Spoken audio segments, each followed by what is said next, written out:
High, কেমন আছো সবাই? দুদিন পরে আজকের আমি আবার নতুন ভিডিও আপলোড করছি। প্রথমেই আমি সরি চেয়ে নিচ্ছি, খুব ব্যস্ততার মধ্যে দিয়ে গিয়েছে এই 2 দিন। স্কুটি নিয়ে অফিসে গিয়েছিলাম, অফিসের কাজ তাড়াতাড়ি হয়ে যাওয়াতে ওকে বললাম যে তুমি একটু চলে আসতে পারবে। ওরও আজকের অফিসের ছুটি ছিল, তো সেখান থেকে আমরা পায়েলিদের বাড়িতে চলে যাই। আর একে দেখছো যারা বাবা আসা মাত্রই মানে গায়ে উঠে লাফালাফি ঝাপাঝাপি, মানে সুইট একটা বাচ্চা। তো যথারীতি পায়েলদির বাড়িতে চলে আসি এবং অনেক অনেক গল্প করেছি আমরা।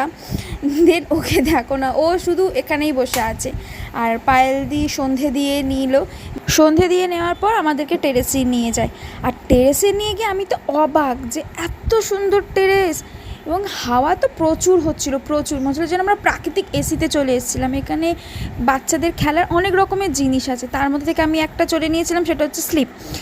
এবার আমি তো মানে বড়, এবার আমার তো আটকে আটকে যাবে। পায়েলদি বারণ করছিল যে তুই চড়িস না, তোর হবে না, তাও আমি চড়ে নিয়েছি। দেন ওখান থেকে নেমে আসি, সৌরভদা ততক্ষণে চলে আসে। আর সৌরভদার সাথে যারার আলাদা লেভেলই যুদ্ধ চলছিল, সেটা তোমাদেরকে দেখাতে পারিনি। দেন আমাদের জন্য মাটন বিরিয়ানি অর্ডার দিয়েছিল, আমরা খেয়ে দিয়ে বাড়ি চলে আসি। বোন একটা ছোট কেক এনেছিল মায়ের জন্য। তো জানি প্রতিটা দিনই মাতৃদিবস এবং প্রতিটা দিনই মাদেরই দিন, তাও হলো এই দিনটা একটু স্পেশাল হয়েই যায়। তো আমি আর বোন মিলে এটাই বলছিলাম যে হ্যাপি মাদার্স ডে। আর টবিকে দেখো না, ও মায়ের কাছেই বসে আছে। মা খুব খুব খুব খুশি হয়েছিল এরকম হঠাৎ করে সারপ্রাইজ পেয়ে।